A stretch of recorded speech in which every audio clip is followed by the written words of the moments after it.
Welcome back to my channel. Shri ಶಂಕರಾಚಾರ್ಯರು ರಚಿಸಿದಂತಹ ಅಚ್ಯುತಾಷ್ಟಕಂ. ಅಚ್ಯುತಂ ಕೇಶವಂ ರಾಮನಾರಾಯಣಂ ಕೃಷ್ಣ ದಾಮೋದರಂ ವಾಸುದೇವಂ ಹರಿಂ ಶ್ರೀಧರಂ ಮಾಧವಂ ಗೋಪಿಕಾವಲ್ಲಭಂ ಜಾನಕೀ ನಾಯಕಂ ರಾಮಚಂದ್ರಂ ಭಜೆ. ಅಚ್ಯುತಂ ಕೇಶವಂ ಸತ್ಯಭಾಮಾಧವಂ ಮಾಧವಂ ಶ್ರೀಧರಂ ರಾಧಿಕಾರಾಧಿತಂ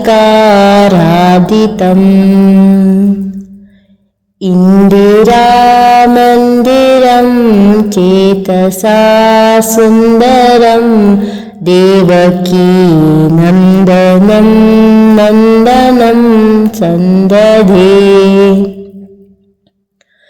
ವಿಷ್ಣವೇ ಜಿಷ್ಣವೇ ಶಂಕಿನೇ ಚಕ್ರಿಣೇ ರುಕ್ಮಿಣೀ ರಾಗಿಣೇ ಜಾನಕೀ ಜಾನಯೇ.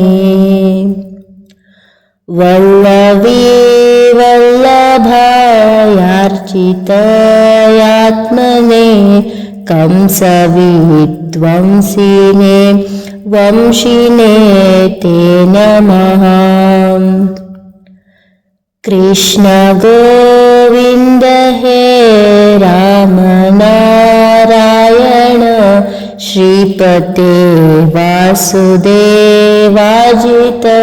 ಶ್ರೀನಿಧೇ.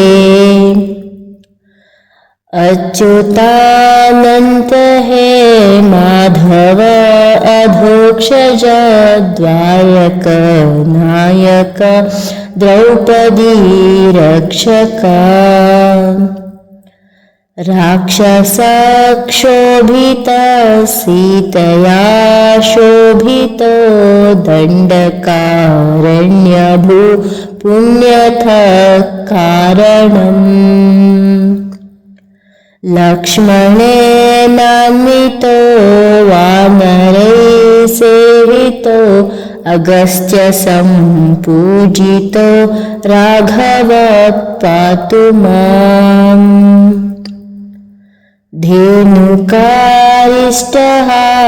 ನಿಷ್ಟಕದ್ವೇಷಿಯಾಂ ಕಂಸವಿಧ್ವಂಸಿಕವಾದಕಾಂ. ಪೂತನಾ ಕೋಪಕಸೂರಜಾಖೇಲನ ಬಾಲಗೋಪಾಲಕ ಪಾತು ಮಾಂ ಸರ್ವದಾ. ವಿದ್ಯುದೋದ್ಯೋತವತ್ ಪ್ರಸ್ಫುರದ್ವಾಸಸಂ ಪ್ರಾವೃಢಂ ಬೋಧವತ್ ಪ್ರಹ್ಲಾದದ್ವಿಗ್ರಹಂ. ವನ್ಯಯಾ ಮಾಲಯಾ ಶೋಭಿತೋರಸ್ಥಲಂ ಲೋಹಿತಾಂಗ್ರಿದ್ವಯಂ ವಾರಿಜಾಕ್ಷಂ ಭಜೆ. ಕುಂಚಿತೈರ್ಕುಂತಲೈರ್ಭ್ರಾಜಮಾನಾನನಂ ರತ್ನಮೌಲೀನ್ಲಸತ್ಕುಂಡಲಂ ಗಂಡಯೋ. ಹಾರಕೇಯೂರಕಂ ಕಂಕಣಾತ್ ಪ್ರೋಜ್ವಲಂ ಕಿಂಕಿಣೀ ಮಂಜುಲಂ ಶ್ಯಾಮಲಂ तं ಭಜೆ. ಅಚ್ಯುತಾಷ್ಟಕದಲ್ಲಿ ಭಕ್ತನು ಕೃಷ್ಣನ ಅನೇಕ ರೂಪಗಳು, ಅವನ ದಿವ್ಯ ಗುಣಗಳು, ಲೀಲೆಗಳು, ಕರುಣೆ ಮತ್ತು ರಕ್ಷಣೆಯನ್ನು ಕೊಡುತ್ತಾನೆ.